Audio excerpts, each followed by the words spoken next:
Hello dear aspirant, welcome back to Learn Shohi. আজিৰ এই ভিডিঅ'টোত আলোচনা কৰা হ'ব most important multiple choice question on current affairs and general studies. And এই কুৱেশ্যনবোৰ যিকোনো আসাম কম্পিটিটিভ এক্সামৰ বাবে বহুত ইম্পৰ্টেণ্ট হয়। সো আপুনি যদি যিকোনো আসাম কম্পিটিটিভ এক্সামৰ বাবে প্ৰিপেয়াৰ চলি আছে তেন্তে এই ভিডিঅ'টো শেষলৈকে চাব। এণ্ড আজি হৈছে day 2. So to the first question you can see, which Assamese film was the first to be nominated for an Oscar? কোনটো অসমীয়া চলচ্চিত্ৰ প্ৰথমবাৰ অস্কাৰৰ বাবে মনোনীত হৈছিল? অপশ্যন কেইটাৰ ভিতৰত ইয়াৰ কাৰেক্ট অপশ্যনটো হ'ব অপশ্যন ডি। অপশ্যন ডি হ'ব village rock stars. Next question, who was the first women from Assam to climb mount Everest? অসমৰ পৰা মাউণ্ট এভাৰেষ্ট আৰোহণ কৰা প্ৰথম মহিলা কোন? অপশ্যন কেইটাৰ ভিতৰত ইয়াৰ কাৰেক্ট অপশ্যনটো হ'ব অপশ্যন ডি। অপশ্যন ডি হ'ব ডক্টৰ দিব্যা সিং বৰঠাকুৰ। ডক্টৰ দিব্যা সিং বৰঠাকুৰ আছিল প্ৰথম অসমীয়া মহিলা যিজনীয়ে মাউণ্ট এভাৰেষ্ট আৰোহণ কৰিছিল। Next question you can see, the Deodhani dance of Assam is associated with which goddess? অসমৰ দেওধনী নৃত্য কোন দেৱীৰ পূজাৰ সৈতে জড়িত? ইয়াৰ কাৰেক্ট অপশ্যনটো হ'ব অপশ্যন চি। অপশ্যন চি হ'ব মনসা।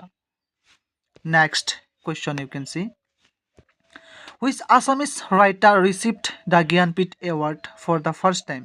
প্ৰথমবাৰৰ বাবে কোনজন অসমীয়া লেখক জ্ঞানপীঠ বঁটা লাভ কৰিছিল? অপশ্যন এ আছে Birendra Kumar Bhattacharya, B Mamoni Raisom Goswami, C Homen Borgohain and D Nilmoni Phukan. ইয়াৰ কাৰেক্ট অপশ্যনটো হ'ব অপশ্যন এ। অপশ্যন এ হ'ব বীৰেন্দ্ৰ কুমাৰ ভট্টাচাৰ্য। ইম্পৰ্টেণ্ট পইণ্টছত আপোনালোকে চাব পাৰিছে, মৃত্যুঞ্জয় উপন্যাসৰ বাবে 1979 চনত তেওঁ এই বঁটা লাভ কৰিছিল। আৰু ইয়াৰ পিছত 1961 চনত তেওঁৰ ইয়াৰো ইংগম উপন্যাসে সাহিত্য অকাডেমী বঁটা লাভ কৰে। Next question, in which year was the first Assam legislative assembly formed? কোন বছৰত প্ৰথম অসম বিধানসভা গঠিত হৈছিল? অপশ্যন কেইটাৰ ভিতৰত ইয়াৰ কাৰেক্ট অপশ্যনটো হ'ব অপশ্যন এ। অপশ্যন এ হ'ব 1937। 1937 চনত প্ৰথম অসম বিধানসভা গঠিত হৈছিল। Next question, which of the following national parks in Assam is a UNESCO world heritage site? নিম্নলিখিত কোনটো অসমৰ ৰাষ্ট্ৰীয় উদ্যান ইউনেস্কো বিশ্ব ঐতিহ্য স্থান? অপশ্যন কেইটাৰ ভিতৰত ইয়াৰ কাৰেক্ট অপশ্যনটো হ'ব অপশ্যন বি। অপশ্যন বি হ'ব Manas national park. Manas national park ইউনেস্কোৰ বিশ্ব ঐতিহ্য স্থান হয়। Next question you can see, which district of Assam has the highest literacy rate? অসমৰ কোনখন জিলাত সৰ্বাধিক সাক্ষৰতা হাৰ আছে? অপশ্যন এ আছে কামৰূপ মেট্ৰ', বি আছে যোৰহাট, চি আছে ডিব্ৰুগড় এণ্ড ডি আছে শিৱসাগৰ।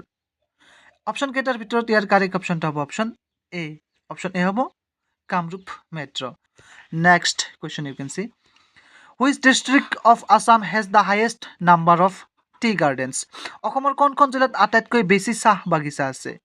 ইয়াৰ কাৰেক্ট অপশ্যনটো হ'ব অপশ্যন এ। অপশ্যন এ হ'ব ডিব্ৰুগড়। অসমৰ জিলাসমূহৰ ভিতৰত ডিব্ৰুগড় জিলাত আটাইতকৈ বেছি চাহ বাগিচা আছে। Next question, what is the total number of bridge over the Brahmaputra river in Assam as of 2025? 2025 চন অনুসৰি অসমত ব্ৰহ্মপুত্ৰ নদীৰ ওপৰত মুঠ কিমানখন দলং আছে? ইয়াৰ কাৰেক্ট অপশ্যনটো হ'ব অপশ্যন বি। অপশ্যন বি হ'ব 6।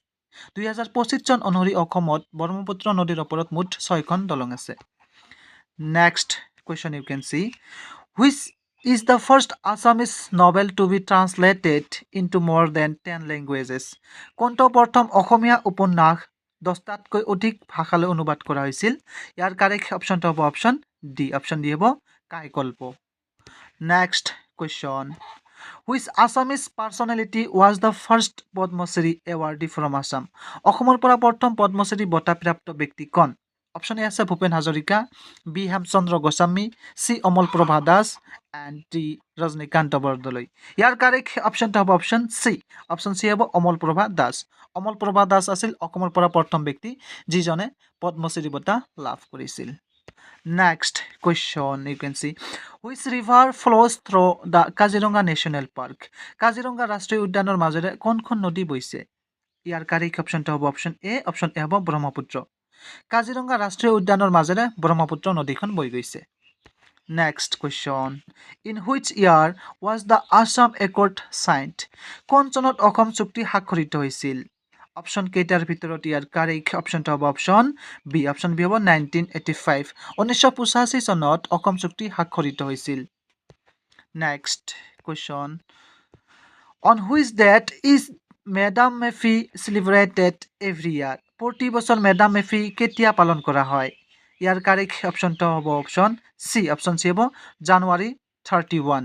31 জানুৱাৰী তাৰিখে প্ৰতি বছৰে মেডাম মেফি পালন কৰা হয়। Next. From which of the following does the Prime Minister of India address the nation on the Independence Day? নিম্নলিখিত কোনটো স্থানৰ পৰা ভাৰতক প্ৰধানমন্ত্ৰীয়ে স্বাধীনতা দিৱসৰ দিনাখন দেশবাসীক সম্বোধন কৰে? ইয়াৰ কাৰেক্ট অপশ্যনটো হ'ব অপশ্যন বি। অপশ্যন বি হ'ব ৰেড ফৰ্ট অৰ্থাৎ Lal Qila. Next question. The air in Earth's atmosphere is made up of approximately পৃথিৱীত স্থিত বায়ুমণ্ডলৰ বায়ুৰ আসন্ন সংযুতি হৈছে। ইয়াৰ কাৰেক্ট অপশ্যনটো হ'ব অপশ্যন বি। অপশ্যন বি হ'ব 78% নাইট্ৰজেন এণ্ড 21% অক্সিজেন। তাৰ পিছৰ কুৱেশ্যনটো চাব পাৰিছে। Which one of the following is not a state of India? নিম্নলিখিতসমূহৰ কোনখন ভাৰতবৰ্ষৰ এক ৰাজ্য নহয়? অপশ্যন কেইটাৰ ভিতৰত ইয়াৰ কাৰেক্ট অপশ্যনটো হ'ব অপশ্যন এ। অপশ্যন এ হ'ব জম্মু এণ্ড কাশ্মীৰ। জম্মু এণ্ড কাশ্মীৰ ভাৰতবৰ্ষৰ এখন ৰাজ্য নহয়, কাৰণ ই হৈছে কেন্দ্ৰীয় শাসিত অঞ্চল। Next. Who was the founder of Sikh religion? Sikh ধৰ্মৰ প্ৰতিষ্ঠাপক কোন আছিল? অপশ্যন কেইটাৰ ভিতৰত ইয়াৰ কাৰেক্ট অপশ্যনটো হ'ব অপশ্যন চি। অপশ্যন চি হ'ব গুৰু নানক দেৱ। গুৰু নানক দেৱ হৈছে শিখ ধৰ্মৰ প্ৰতিষ্ঠাপক। Next question you can see. Who is known as the Iron Man of India? ভাৰতৰ লৌহ মানৱ বুলি কাক জনা যায়? অপশ্যন এ আছে চৰ্দাৰ বল্লভভাই পেটেল, বি আছে doctor B R Ambedkar, C আছে দাদাভাই নৌৰোজী এণ্ড ডি মহাত্মা গান্ধী। ইয়াৰ কাৰেক্ট অপশ্যনটো হ'ব অপশ্যন এ। অপশ্যন এ হ'ব চৰ্দাৰ বল্লভভাই পেটেল। চৰ্দাৰ বল্লভভাই পেটেলক ভাৰতৰ লৌহ মানৱ বুলি জনা যায়। Next question you can see. Madam Mephi is a festival celebrated by which community in Assam? Medam Mephi অসমৰ কোনটো জনগোষ্ঠীয়ে উদযাপন কৰা উৎসৱ? Option A Bodo, B Tai Ahom, C Mising and D Tiwa. ইয়াৰ কাৰেক্ট অপশ্যন হ'ব অপশ্যন বি। অপশ্যন বি হ'ব টাই আহোম। মেডাম মেফি উৎসৱটো টাই আহোম জনগোষ্ঠীয়ে উদযাপন কৰে।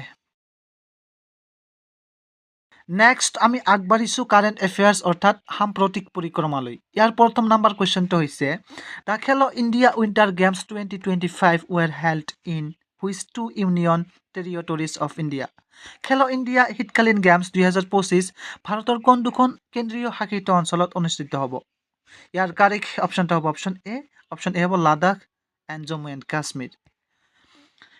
ইম্পৰ্টেণ্ট পইণ্টছত আপোনালোকে চাব পাৰিছে types of Khelo India. Khelo India 4 প্ৰকাৰৰ। নাম্বাৰ 1টো আপোনালোকে চাব পাৰিছে খেলো ইণ্ডিয়া ইয়থ গেমছ, যিটো ফাৰ্ষ্ট ইভেণ্ট আছিল 2018 চন।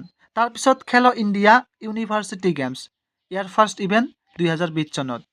তাৰপিছত খেলো ইণ্ডিয়া উইণ্টাৰ গেমছ, ইয়াৰ ফাৰ্ষ্ট ইভেণ্ট আছিল 2020 চনত। আৰু লাষ্টৰটো হৈছে খেলো ইণ্ডিয়া পেৰা গেমছ, ইয়াৰ ফাৰ্ষ্ট ইভেণ্ট আছিল 2023 চনত। Next question. Which brand secured the top position in the Brand Finance Global 500 report for 2025? 2025 চনৰ বাবে ব্ৰেণ্ড ফাইনেন্স গ্ল'বেল 500 প্ৰতিবেদনত কোনটো ব্ৰেণ্ডে শীৰ্ষস্থান দখল কৰিছে? ইয়াৰ কাৰেক্ট অপশ্যনটো হ'ব অপশ্যন চি। অপশ্যন চি হ'ব আপেল।